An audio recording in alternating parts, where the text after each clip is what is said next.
El tema que voy a abordar ha tenido algún tratamiento previo, hay algunos trabajos, se menciona algo en Thorndike en El año de la barbarie, Masterson en Fuerza Armada y Sociedad en el Perú, Ugarteche en sus libros sobre Sánchez Cerro, Chandubí en El Abra por Dentro, y luego, bueno, yo he escrito algo sobre este tema y hace relativamente poco Alejandro Bravo ha publicado en un tomo de la justicia militar en la historia del Perú, básicamente las actas de la corte marcial que jugó a estos marineros. ¿De qué se trata? El contexto de la caída de Leguía es complejo, ¿no? Leguía ha tenido un gobierno que se ha llenado de situaciones adversas y que finalmente ha llevado a que este levantamiento de Sánchez Cerro prospere. Pero Sánchez Cerro, a su vez, también ha generado ciertas resistencias. Recordarán que poco después de asumir el gobierno se levanta contra él Gustavo Jiménez y se envían tropas al sur.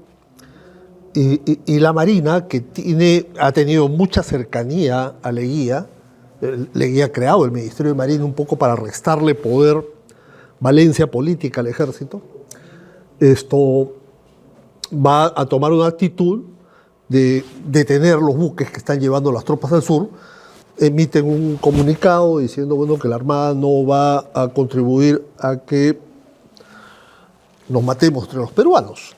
Entonces, bueno, sale Sánchez Cerro, se produce la elección.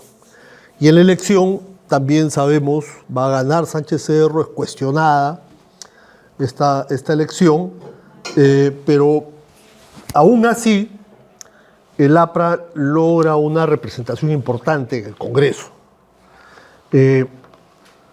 Pero este mismo cuestionamiento ha generado un clima crecientemente enrarecido, ¿no?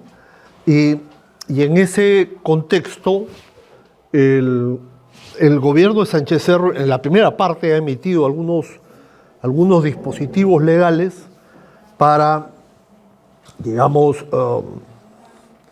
declarar en emergencia, lo típico, la salvación de la patria. Y en esta segunda parte, ya elegido en el año 31-32, va también a emitir algunos documentos en la medida en que se van apareciendo algunos brotes de violencia, ¿no? Hay una ley de emergencia que es promulgada el 9 de enero del año 32 y en base a eso va a deportarse a 23 congresistas, 22 de ellos apristas, uno del partido Unión Revolucionaria. Estos salen deportados, unos van a Chile, otros van a Colombia, otros van a Panamá. En Panamá, esto es... y además de eso, bueno, en marzo hay un intento de asesinato, ¿no?, de Sánchez Cerro, con lo cual las normas se endurecen, recurre a una norma previa sobre la cual van a condenar al que había intentado asesinar.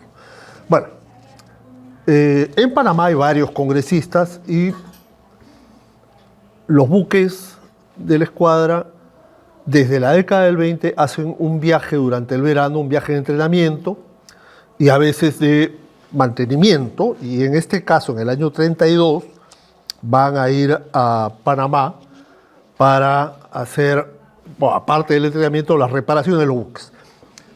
Pero a bordo hay también algunos simpatizantes apristas.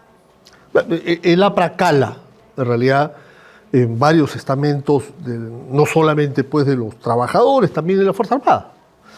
Y hay varios tripulantes que se van a sentir afines a este grupo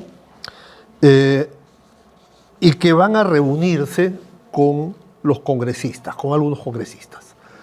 Luis Alberto Sánchez explica en sus memorias que él se reunió con alguno de ellos. Él dice que son oficiales, clases y maneras. Hay tres estamentos. La oficialidad es una, después están los oficiales de mar, que hacen una carrera profesional, y después está la marinería, que es servicio militar, ¿ya? Sánchez dice, bueno, han sido oficiales, clases y marineros. No hay evidencia de eso. Hay evidencia de que han sido marinería. Los marineros, la marinería tiene 4 clases, ¿no? El primero es de marinero de segunda, marinero de primera, cabo de segunda, cabo de primera. Ahí es donde se va a mover la cosa. Por lo general es gente, más en esa época, por supuesto, gente poco preparada, ¿no? Y Sánchez señala, bueno, que se reunió con ellos, ¿no? Se reunió con varios de ellos, no se sabe, no es el único. Manuel Cox, Carlos Manuel Cox también, Arce Arnao también. Por supuesto, lo que conversábamos hace un momento, dice, nosotros no incitamos a ningún motín. Sin embargo, en las declaraciones que se hacen, producido el motín, se señala que sí hubo y que incluso hubo una proclama que fue entregada por los congresistas apristas, ¿no? Lo cierto del caso es que a raíz de esto, cuando los buques regresan, se van a llevar a cabo algunas reuniones en el Callao con un grupo de policías y un capitán de ejército, Cervantes, el que se había levantado en Loreto. Y Cervantes habla, bueno, refiere que la idea es levantarse para cambiar el gobierno en beneficio de las clases explotadas y los trabajadores y el personal subalterno del ejército y la armada.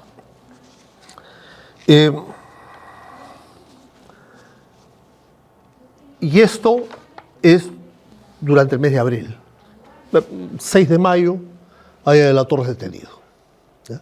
Pero ya antes de eso, los testimonios señalan claramente que se ha acordado un levantamiento a llevarse a cabo la noche del 7 de mayo. Y el levantamiento se produce. El levantamiento se produce en la noche del 7. Por supuesto, la respuesta inmediata del gobierno va a ser un levantamiento comunista que tiene extensiones por toda, aspira a levantarse por todo el continente. Un año antes, en la Armada chilena se había producido algo parecido. También, digamos, reducido de manera muy violenta, ¿no? Acá, la secuencia de los hechos, por supuesto, puede ser más del tiempo previsto, pero eventualmente esto se publicará. La secuencia de los hechos es que la mayor parte de estos marineros complotados estaban en este buque, el crucero Bolognesi. Las tripulaciones de estos buques estaban alrededor de los 400 hombres, ¿no? Entonces la mayoría estaba acá. Este es el crucero Almirante Grau, este es el cazatorpedero Teniente Rodríguez. A bordo del Bolognesi se levantan este grupo de marineros, va a controlar. Es sábado de la noche, lo que hay ahí no es toda la dotación, está solamente la guardia, van a controlar y van a reducir a los oficiales y a los oficiales de mar y van a tomar el control del buque. Y de ahí van a enviar una lancha a hacer lo mismo en el Grau y después en el Teniente Rodríguez. ¿Qué es lo que pide? La proclama que se ha preparado en Panamá plantea 5 puntos. Los 4 primeros en realidad están referidos a temas propios del servicio interno de la Armada. Pero el 5.º punto definitivamente era un reclamo político, ¿no? Una aspiración política. En ese contexto, cuando se produce la aproximación al Grau, al segundo de los buques, este señor de acá, Casapía, que está de guardia en el puente, se da cuenta que la cosa no es normal y se va a deslizar por la cadena del ancla y se va a ir nadando a un submarino. Y en el submarino informa qué es lo que está pasando y de ahí, en un bote que pone el submarino, va a la Capitanía de Puerto y también informa de los sucesos. Eventualmente van a participar algunos otros en tratar de convencer a los levantados para que pongan las armas Nada de esto ocurre. Finalmente, a raíz de esta información, los dos de los submarinos, con el comandante general de la escuadra a bordo, van a la isla San Lorenzo, cargan armamento y en la madrugada del 6, del día siguiente, del día 8, intiman la rendición de los buques. El Grau se va a rendir. El Bolognesi resiste. Y el submarino, uno de los submarinos hace disparos de cañón y van a afectar el casco del buque. En esas condiciones, los marineros que se han levantado se dan cuenta de que no pueden prosperar, han perdido a sus principales líderes en el proceso de tratar de vender la idea de la subversión en uno de los submarinos y finalmente optan por rendirse. Bueno, esa es la primera parte del asunto. Hay comunicados que van y vienen y luego los marineros rendidos son llevados a la isla San Lorenzo. La isla San Lorenzo se ha construido en el año 26, una base naval relativamente moderna, y acá se conforma una corte marcial en base a las normas que se han dictado para la situación de emergencia.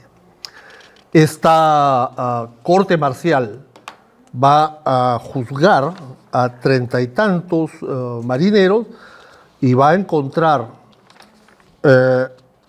culpabilidad plena en 8 de ellos, que son condenados a muerte. También hay algunos absueltos, hay varios que son condenados a 15 años de prisión y la cosa es que a partir de este momento, ese mismo día, o sea, al día siguiente, el domingo 8, son llevados a una parte de la isla San Lorenzo tiene varias caletas, hay una caleta donde está el cementerio viejo de la isla, son llevados a ese punto y son fusilados. Estos son los fusilados, las fotos provienen de sus expedientes personales o del libro de registro del buque.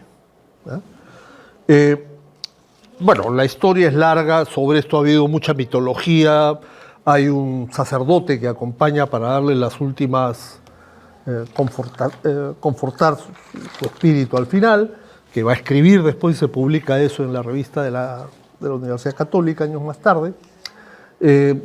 Se habla, Luis Alberto Sánchez dice cosas sin ningún fundamento en realidad sobre este tema.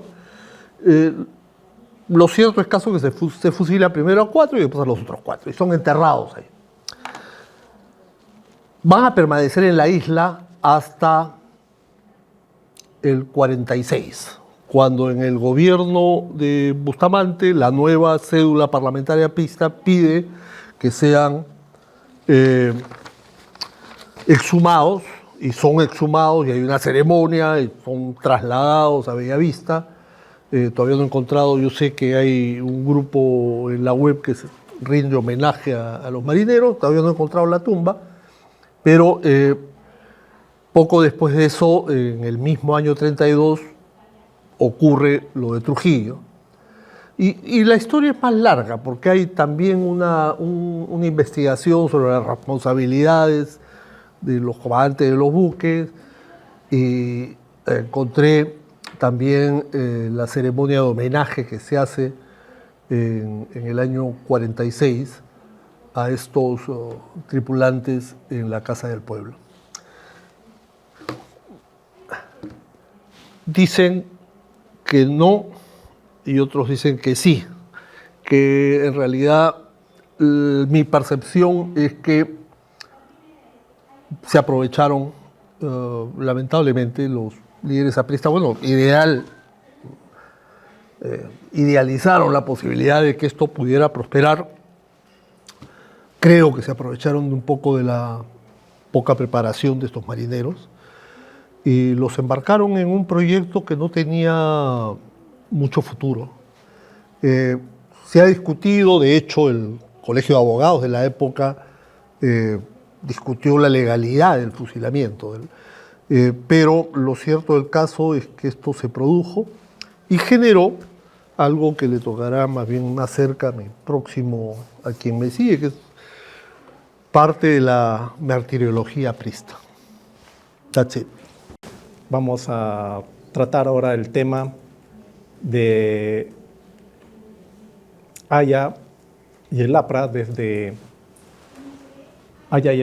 la memoria histórica de la exmilitancia aprista insurreccional, y lo pongo así entre corchetes porque también voy a tocar a los que fueron militancia, ¿no? Para tratar precisamente, justamente los temas que se han tocado ahora de las rebeliones, insurrecciones y, digamos, de la manera, en este caso ya de cómo es que se recuerda la experiencia insurreccional del APRA, ¿no? Entonces, bueno, los objetivos de la ponencia tienen que ver con dilucidar cómo se construyó una conciencia melancólica, y en este caso voy a hacer uso de esta palabra melancólica, del pasado revolucionario aprista y de Haya de la Torre, donde quienes alguna vez pertenecieron al partido y que luego, en algunos casos, renunciaron a él, explicaron, o digamos, cuentan a través de lo que se va a llamar una memoria histórica que pudiera resultar sostenible de las insurrecciones apristas, sean al mismo tiempo un consuelo de lo que algunos identifican la construcción de una tradición radical, que es ya una propuesta ya más a posterior, de parte ya de lo que llamaríamos una historiografía del radicalismo político en el Perú del siglo XX, o la reproducción de también nuevos espacios culturales insurreccionales que impulsarán luego sobre todo el fracasado movimiento del 48, a otros movimientos insurreccionales que ya no van a ser apristas, pero que van a continuar más o menos una línea de tradición histórica de levantamientos, ¿no?, armados.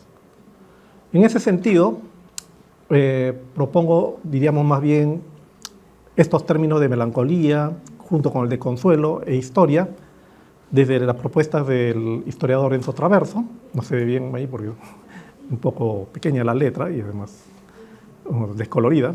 Según Traverso, la melancolía es un sentimiento, un estado de ánimo y un campo de emociones expresada en una visión melancólica o triste de la historia como rememoración de los vencidos, en las cuales se indica que Walter Benjamin fue uno de sus intérpretes más significativos y que pertenece, desde esta perspectiva filosófica, teórica de la historia, a una tradición marxista oculta. Es la propuesta de Enzo Traverso, ¿no?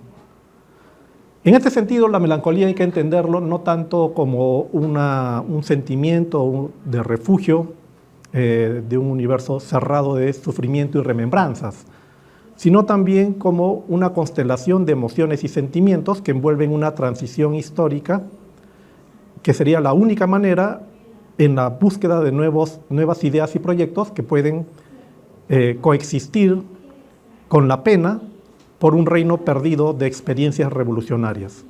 Entonces, básicamente es la propuesta de Traverso en un libro que se llama Melancolía de Izquierda.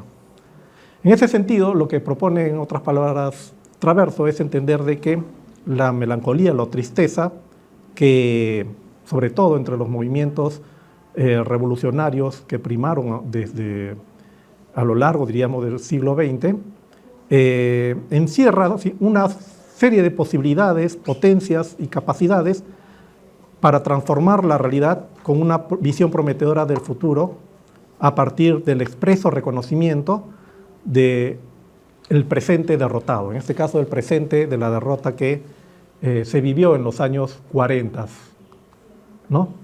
En ese sentido, aquí vamos a ver de qué manera efectivamente se ha recordado las historias y las memorias de las rebeliones apristas, que no solamente serían del 48, sino también, por ejemplo, la del 32, ¿no? Desde los diversos posturas que han tratado el tema de las insurrecciones, las rebeliones, las revoluciones apristas, que aparecen como entidades narrativas diferentes, pero al mismo tiempo complementarias del discurso y la conciencia histórica del aprismo, ¿no? En ese sentido, es una metodología que, desde la perspectiva de Traverso, busca enriquecer la comprensión de procesos históricos apenas insinuados, poco explicados y a veces mal entendidos en la historia, sobre todo del movimiento aprista. Ahora, reelaborar o, digamos, repensar de qué manera se han narrado y se han contado desde diversas posturas, sean desde lo que llamaríamos la postura oficial del APRA o aquellos que la han combatido, diríamos, habiendo sido parte del partido, es parte de lo que llamaríamos un intento de reconstruir de manera equilibrada la historiografía de estos movimientos y del aprismo, sin necesariamente convertirse en una historia ni oficial ni contraoficial, sino más bien en la búsqueda más bien de entender y articular narrativas tensas que hagan encuentro precisamente de las diversas posturas que se han tejido sobre estos movimientos, sobre todo en los años 30 o 40, y que bien podría llamarse, en los términos de Amos Funkenstein, una conciencia histórica del pasado, pero bajo la condición de que son narrativas tensas, ¿no? Para ello, vamos a basar en 3 autores narrativos y 3 memorias personales. Uno que es no de un ex militante, sino de un militante aprista que fue toda la vida, como va a ser Luis Alberto Sánchez, ¿no? Además muy cercano a Víctor Raúl Ayala Torre, y miembro de la alta dirigencia del partido aprista. Otro sería Víctor Villanueva Valencia, que sería precisamente la voz contraria a las narrativas oficiales que predominan, sobre todo después del levantamiento del 48, hasta, diríamos, la década de 1990, que también ya fallece, ¿no?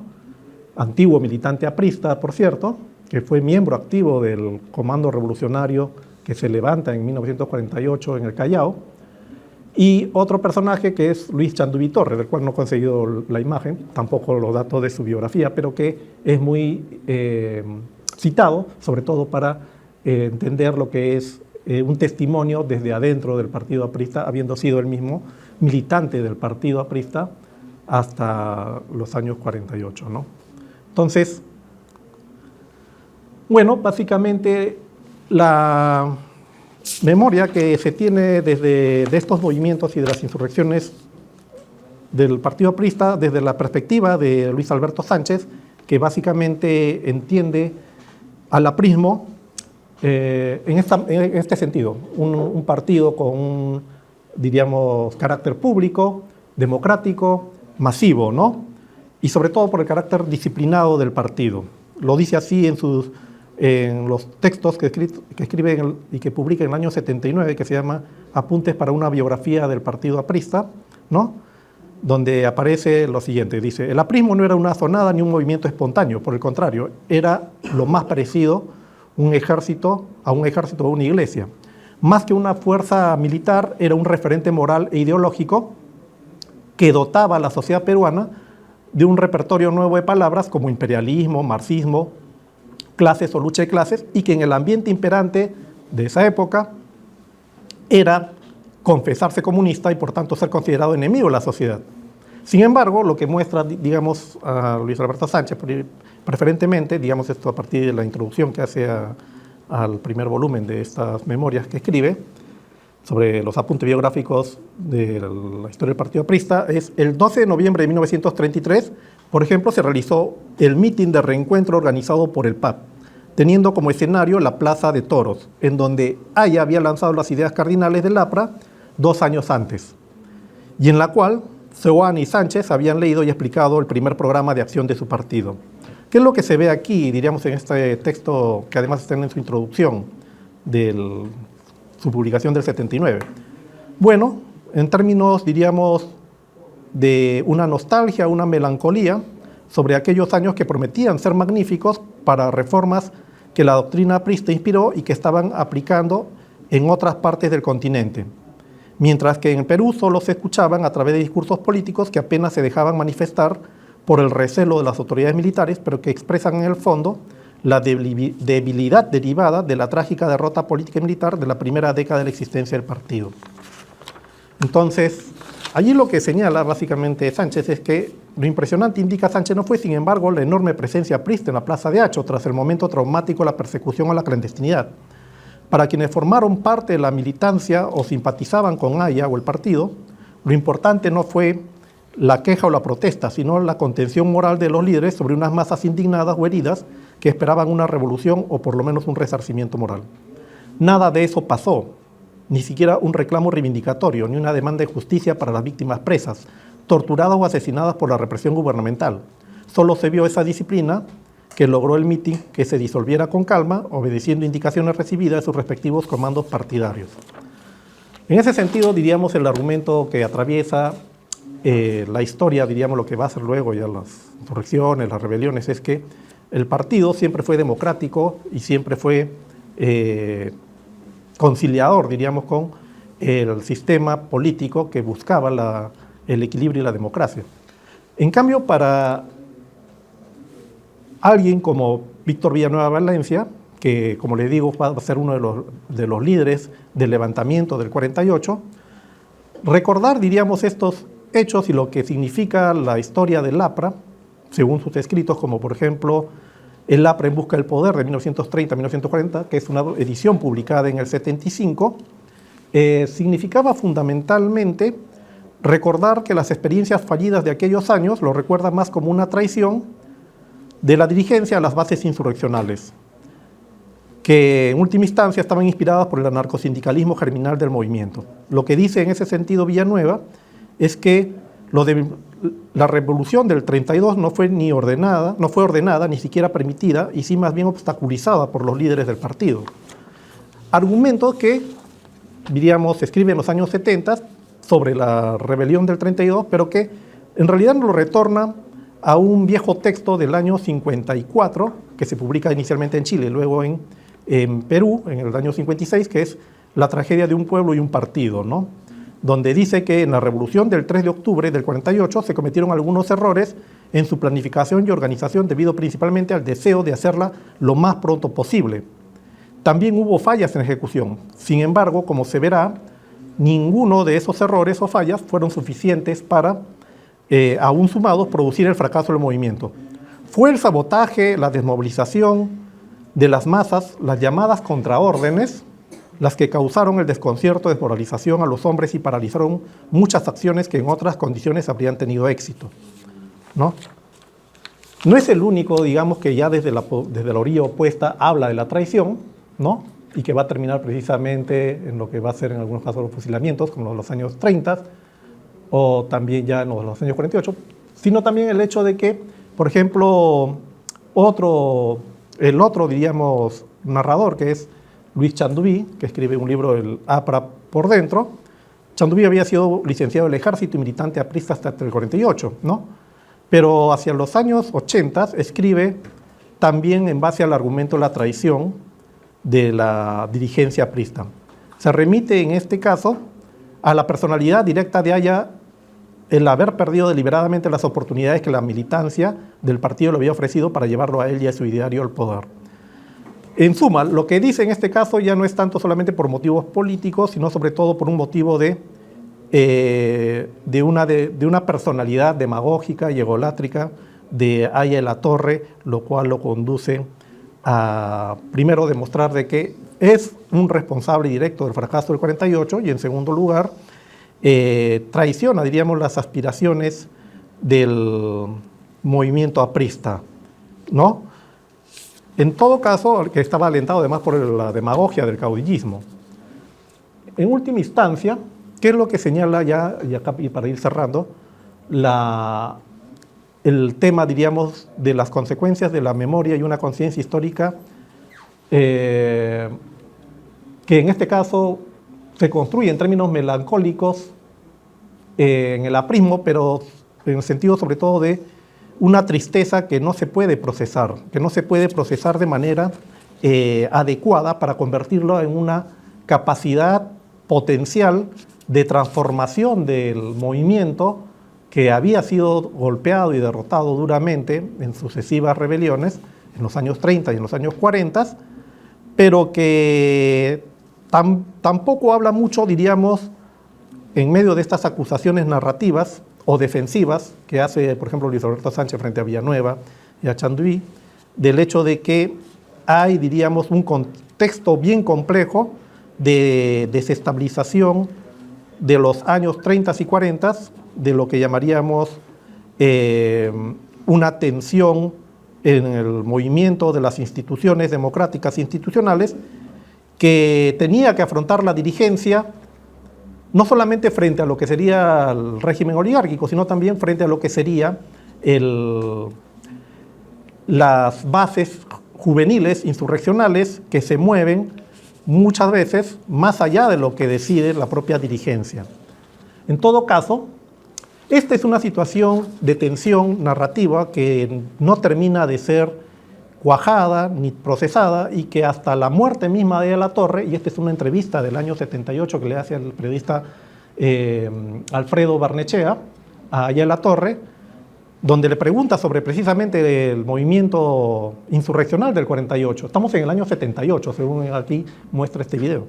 Y lo que hace La Torre es básicamente negar la participación del movimiento aprista bajo lo que hoy en día la historiografía y lo que la propia memoria de los militantes que participaron en esos hechos, después de la muerte de La Torre, recién comenzaron a asumir como efectivamente un movimiento insurreccional que no pudo manejarse de manera coherente entre las bases y la dirigencia, ¿no? Lo cual obviamente va a ser diríamos, el proceso, diríamos, melancólico y sobre todo de duelo que no puede procesarse dentro del partido de manera colectiva, lo cual lleva a las rupturas que va a llevar a la generación de posturas y de nuevos movimientos por fuera del aprismo, que van a ser en algunos casos insurreccionales, como los que se va a ver en la década de los 60 y luego en la década de los 80, y también el surgimiento de nuevas alternativas políticas que buscan competir frente a La Torre y a Lapra como movimientos democráticos reformistas, pero muy distantes del aprismo. Situación en la cual finalmente el aprismo va a terminar siendo reducido y disminuido como el principal movimiento del partido, ¿no? del país. Muchas gracias. Buenas tardes con todos. Estaba escuchando las ponencias tanto de Jorge como de Mario y veo como que una transición cronológica, ¿no? El intento de rebelión del 32, luego esta melancolía de lo que pudo ser y no fue como Partido Revolucionario del APRA, y ahora creo que toca entrar al segundo gran momento del APRA, que es el momento del quiebre, que es el momento en el cual Aya de la Torre da primero, entre los 50 y los 60, el giro a la derecha, y luego en los 70 vuelve a dar un giro a la izquierda. Cuestiones que normalmente se han explicado desde las propias tendencias de la política peruana, ¿no? La convivencia con Prado, explicada por la necesidad de legalizar el partido y por el convencimiento de Aya de que finalmente la oligarquía, a la que había combatido en los 25 años anteriores, básicamente era mucho más fuerte y por tanto tenía que llegar a algún tipo de entendimiento, de pacto con ella. La alianza con Odría en los 60, que se puede explicar también, según algunos, por el veto de las Fuerzas Armadas a su propia elección como mandatario en 1962 y a la convicción de que finalmente, antes que un aliado, Fernando Belaúnde Terry era básicamente un rival. Y cuando en los 70 finalmente Aya comienza a enunciar esta idea de que Velasco lo que está haciendo es básicamente el viejo programa aprista de 1931, esto se explica de un lado para reubicarse frente a un partido que se había ido demasiado lejos a su giro a la derecha, y de otro lado porque efectivamente parte de la juventud aprista necesitaba renovar repertorio, necesitaba enfrentar a una izquierda naciente en ese momento, tanto en el terreno universitario como en terrenos sindicales y otro tipo de espacios en los cuales finalmente el APRA comienza a ser arrinconada hasta que el propio Haya da la orden de reeditar el antiimperialismo y el APRA en plenos años 70. Todo lo que he dicho antes es totalmente cierto. En efecto, estos factores internos pueden explicar muchos de los giros del APRA entre los 50 y los 70. Sin embargo, creo que este tipo de explicaciones, todas muy valiosas, todas muy bien sostenidas, obvian un factor importante, que es la Guerra Fría como un condicionante internacional de cualquier decisión política tomada entre 1945 y 1991 en cualquier parte del planeta. ¿Y por qué digo en cualquier parte del planeta? Odd-Arne Westad, ¿no?, que es uno de los mayores estudiosos de la Guerra Fría, postula que la Guerra Fría no es solamente el enfrentamiento entre la Unión Soviética y los Estados Unidos como normalmente se estudia en el colegio o en la universidad, sino que básicamente estamos hablando de un fenómeno de carácter global. De hecho, Westad apunta qué está pasando en África, qué está pasando en Asia, qué pasa en América Latina, qué pasa con actores como China o qué pasa con actores como la India, que no necesariamente terminan encajando dentro de o el bando pro-occidental democrático de mercado o el bando socialista de partido único encargado por las dos superpotencias, ¿no? Entonces, de alguna u otra forma estamos ante un fenómeno que impacta en todo el mundo y el Perú, que no es una isla, no puede ser la excepción. Y hay una segunda razón que podría parecernos obvia, pero que habría que recordar. Haya de la Torre, finalmente, es alguien que no deja de tener una cierta mirada sobre los eventos internacionales y los mismos terminan impactando también en varias de sus decisiones políticas. Recordemos un poco algunas de la primera parte de su vida, ¿no? Íñigo García Brais, que recientemente ha publicado en castellano un libro que él había hecho sobre Haya hace algunos años, remarca sobre todo en el primer capítulo de su libro la influencia que el Kuomintang chino, ciertas nociones del marxismo y sobre todo la Revolución Mexicana tienen en el surgimiento del APRA y en sus ideas aurorales y en su programa original.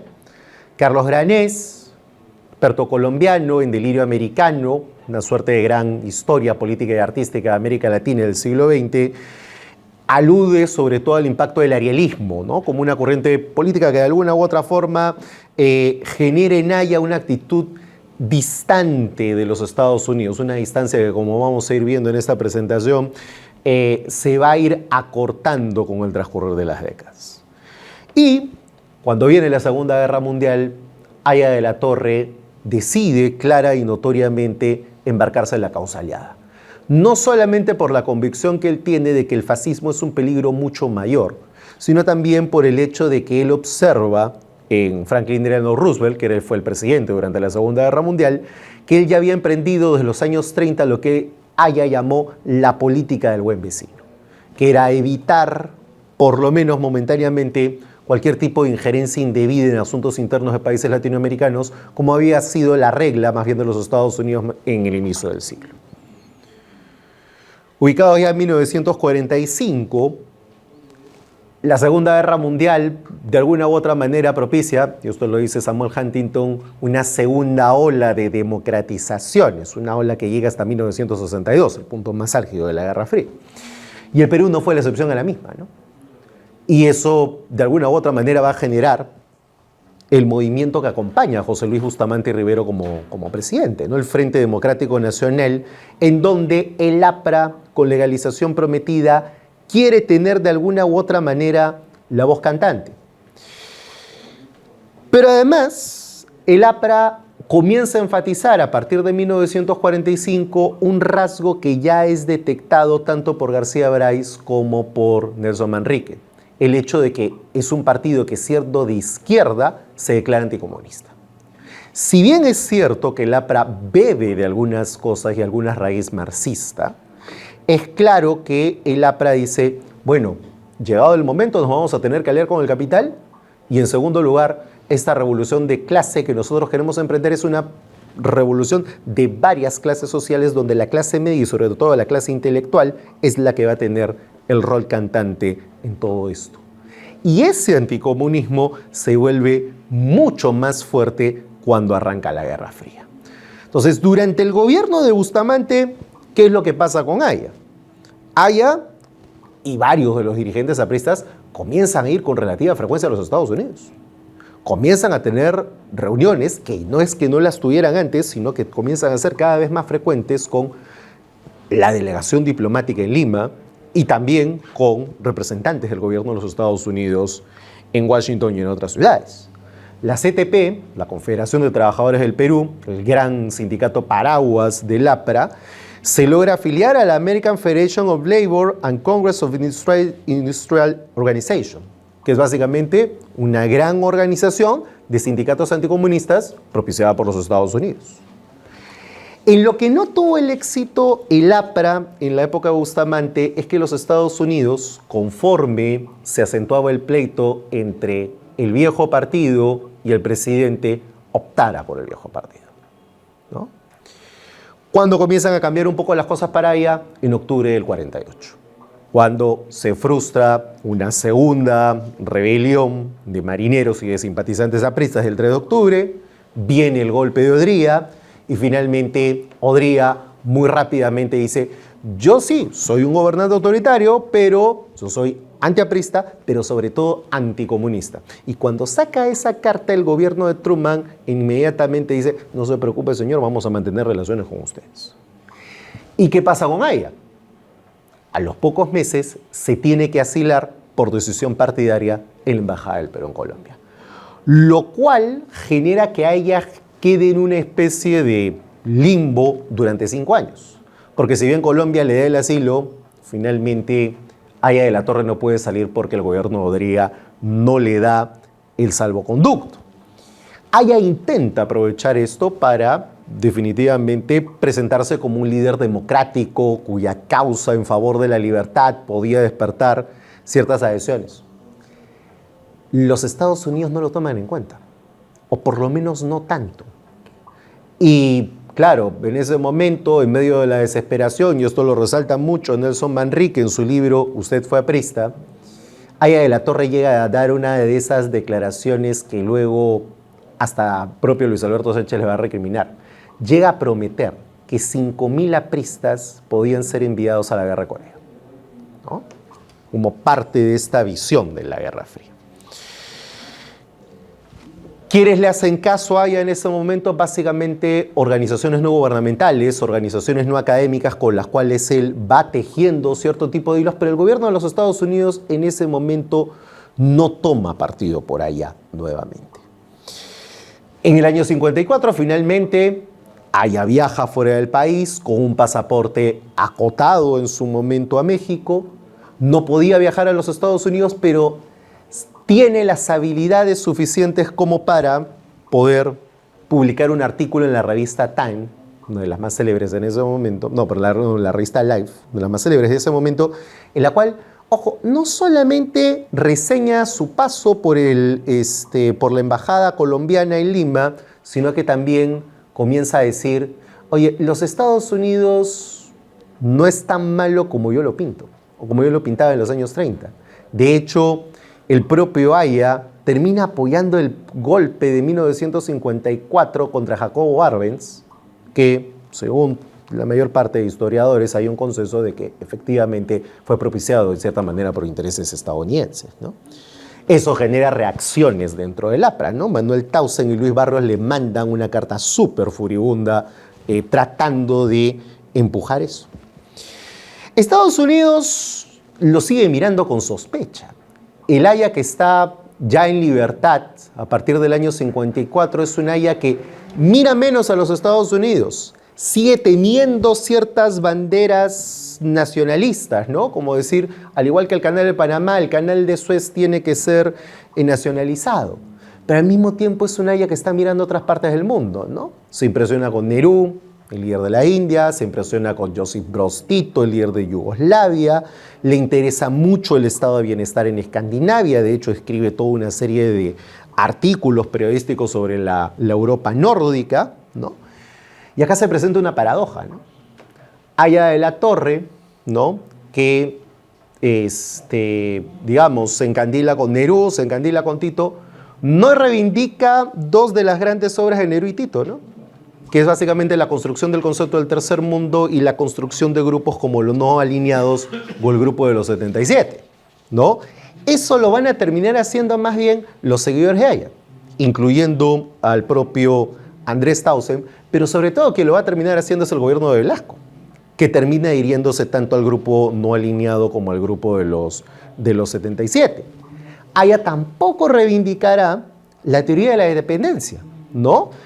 Pese a que el propio Enzo Faleto reconoce la influencia de sus ideas para la formulación de esta visión que fue muy fuerte en América Latina durante la década de 1970, ¿no? Más bien lo que Haya hizo fue continuar con su anticomunismo. Si bien dijo en algún momento que tenía una temprana esperanza en la Revolución Cubana, lo que más bien dice es: me he desilusionado muy rápidamente de la misma, y para el año 61 incluso propone de que Estados Unidos pudiera invadir Cuba sin ningún tipo de problema. Claro, hay que mencionarlo, no era una posición solamente de Haya. Varios de los partidos populistas, nacionalistas y reformistas latinoamericanos quieren venderse como una suerte de cambio tranquilo en momentos en los cuales Kennedy está tratando de impulsar la Alianza para el Progreso, la cual Haya aplaude con mucha, bastante, no solamente alegría, sino también con mucha esperanza. Pese a esto, cuando viene el conflicto en torno a la presidencia en el año 62, Estados Unidos, algunos de cuyos representantes habían apoyado a Haya en esa elección, decide finalmente, luego de una breve ruptura de relaciones, continuar su vínculo con la Junta Militar encabezada por Pérez Godoy, sin parentesco por si acaso, y por Lindley, ¿no? Y finalmente no lo va a apoyar en la elección del 63, en donde finalmente Kennedy y el gobierno de los Estados Unidos entienden de que la Alianza para el Progreso va a estar mucho mejor representada por Belaunde que por una Haya que muy probablemente no iba a ganar ninguna elección. Tres puntos para concluir. Uno, primero, no hay que olvidar que este giro a la derecha del APRA genera la aparición del APRA rebelde, que va a ir generando todo un conjunto de cuadros que luego van a ir surgiendo a la izquierda, más contemporánea en el Perú, caso Carlos Malpica, caso Alfonso Barrantes, exapristas que se van con este giro a la derecha, pero también el surgimiento del movimiento Izquierda Revolucionaria encabezado por Luis de la Puente Uceda, y que va a tratar de ensayar una suerte de repetición de lo que se hizo en la Revolución Cubana en 1965, ¿no? Algo derrotado muy rápidamente, pero que terminó abonando el terreno para la intervención militar que comenzó el 3 de octubre de 1968. Dos, Haya de la Torre asume luego de que el giro a la derecha fue demasiado. Y aunque Haya de la Torre veía con buenos ojos a la socialdemocracia europea, ¿no?, lo que incentiva nuevamente son las viejas ideas populistas y nacionalistas. Y son las que finalmente y paradójicamente termina encarnando post-mortem Alan García en su primer gobierno. Alan García en su primer gobierno vuelve a ser antiimperialista, ¿no? Crítico de la intervención en Nicaragua y en Panamá, rompe con el Fondo Monetario Internacional y con el Banco Mundial, quiso ser el líder de los no alineados y de la Internacional Socialista cuando ya habían pasado sus momentos de gloria, intenta estatizar el sistema financiero, ¿no? Y claro, uno podría preguntarse cuánto de eso termina pesando también el clima de la Guerra Fría y cómo García termina llegando tarde a entender el final de la misma, y eso también explicaría el giro de su segundo gobierno, pero eso sería materia de otra ponencia.